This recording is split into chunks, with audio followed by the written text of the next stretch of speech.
Hi everybody, I'm Bree the Plant Lady checking in with an early June weekly garden tour. You could definitely say that this is like when seasons clash because we've got summer things like Agapanthus in full bloom, along with fabulous cottage garden displays that just keep on going. So I can't wait to show you around. I hope you'll be super inspired. Well, I'm thrilled to see this twister Agapanthus doing so well. Yes, it is in a pot. And though they can be hardy here, there's two problems: wet winters and voles. And I watched last summer as the voles ate all of the Agapanthus that I had planted in the ground. So I'm glad that I got these into a pot. I overwintered it in the greenhouse and it's doing great. So for anybody in the Raleigh area, that might be the better way to perennialize Agapanthus. But I've got to say, I love it mixed with the larkspur, which is still blooming really well. Most of the larkspur seed is not ripe yet, although it's starting to ripen. You can see we've got a few pods that aren't quite there, but they are starting to show an opening at the tip. Hopefully you watched my recent video on collecting cottage garden seed because I really dove into the specifics about all of that in there. But overall, this little area right here with this fabulous Rosa Sharon from First Editions blooming, and lots of poppy pods still waiting to be harvested. These aren't quite ripe. That fantastic Cornus controversa, which is really putting on some size, and I'm needing to make some decisions. Actually thinking about having that Prunus mume taken out. I think that it's kind of suffering. You see it's not as big and dense as it should be. Thinking about cutting down significantly that Ogon holly, and because I sort of missed the opportunity to deal with this sycamore in a logical way, I think I'm actually going to have my arborist to come and cut it down and pollard it. And I'm very excited about this idea. I'd love to get your feedback on it. Pollarding is essentially crepe murder, but it's done in Europe intentionally. And you basically just pick a point where you cut the stem down and then it flushes out new juvenile growth, and then every year you cut those back. So I'm thinking about doing some big changes here, really to open up the space for the dogwood and some of these wonderful trial magnolias that I have growing here. And well, right now having the arborist cut down a few things is where my mind is gone. You know, I always tell people I planted trees and shrubs like they were annuals when I was building this garden, and it's super obvious now 13 years in. I also lied to myself and said, oh, I'll move it in a few years, and of course I didn't move anything. And so I've got way too many woody, enormous woody plants all on top of each other. And now it just feels like too big of a task for me to try and take on. So I have a great relationship with my arborist. I love Snell Tree Company or Snell Tree Experts. And well, I'll be anxious to get their opinion on what I'm suggesting. There's plenty of other trees to keep them occupied with. So I think I'm going to be getting in touch with them sooner than later. Just give you a big picture of this side property border from the blue house backyard. Again, you can really see that Prunus mume isn't like dark green and dense. It's just looking a little off if you compare it to that Prunus mume, which looks significantly healthier. I noticed it didn't bloom as well this year either, and I'm not exactly sure what's causing that.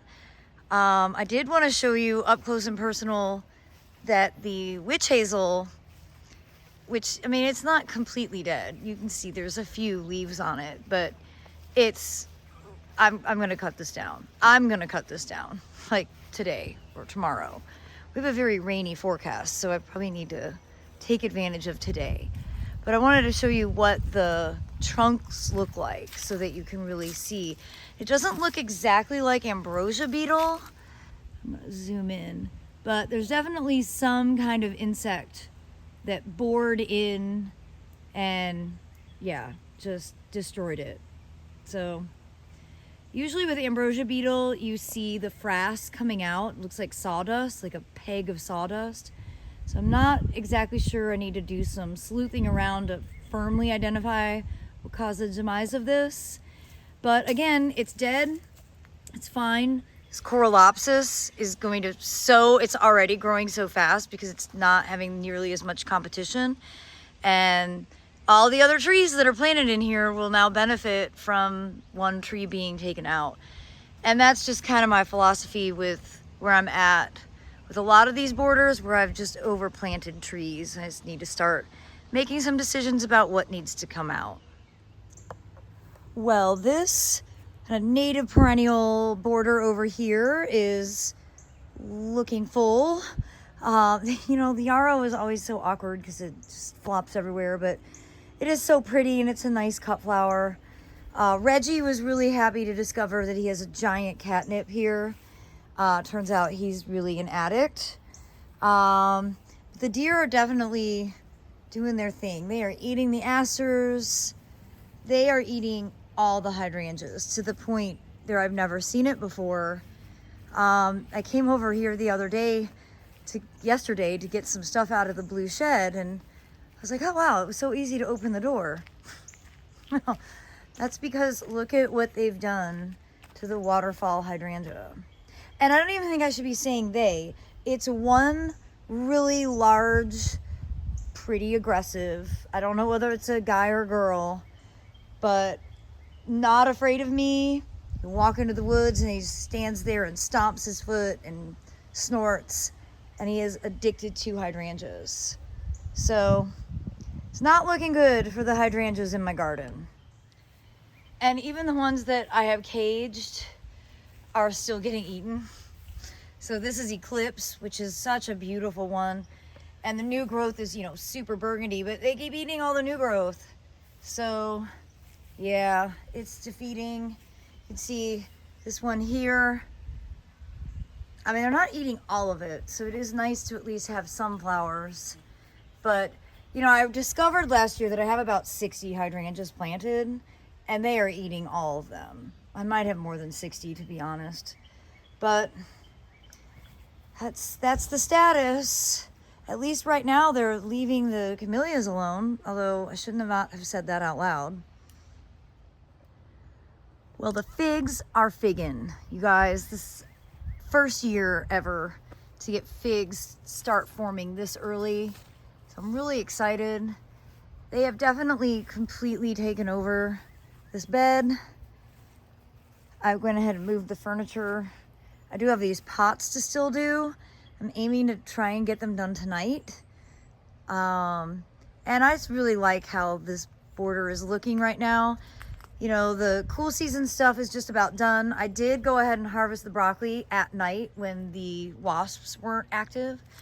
And because I cut, you know, the apical growth off, I'm getting a lot of side shoots, which is great. You know, broccoli is a huge part of my diet. Plenty went to seed or went to flower and are going to seed now. And you see the asparagus, which I totally missed because I was out of the country. The bananas are growing nice and strong, and you know, this border, I always say, like, it could use a refresh. I'm not exactly sure what I want to do here for the summer, but I do have fava beans to harvest. So not ready yet, not going to do anything to it, but thinking about, you know, maybe just doing like a big coleus display, since I want this to look dynamic. It's for the Airbnb guests now. Don't need it to be high maintenance, and I don't need it to be vegetables. So time to rethink how I'm going to use this border.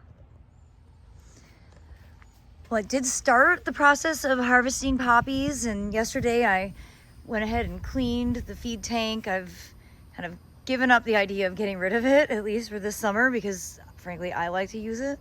I do have a notice inside for Airbnb guests, giving them pretty specific instructions about not to drown. Lots of seed pods here. None of these are quite ripe, but it's definitely getting to be the end of the poppy flowering season. Same thing with this side. It's really just a matter of coming out every day with buckets and collecting whatever seed is ripe. And that's gonna take a couple of weeks to go through and kind of get everything harvested, cleaned up, and then I can get it replanted for the summer.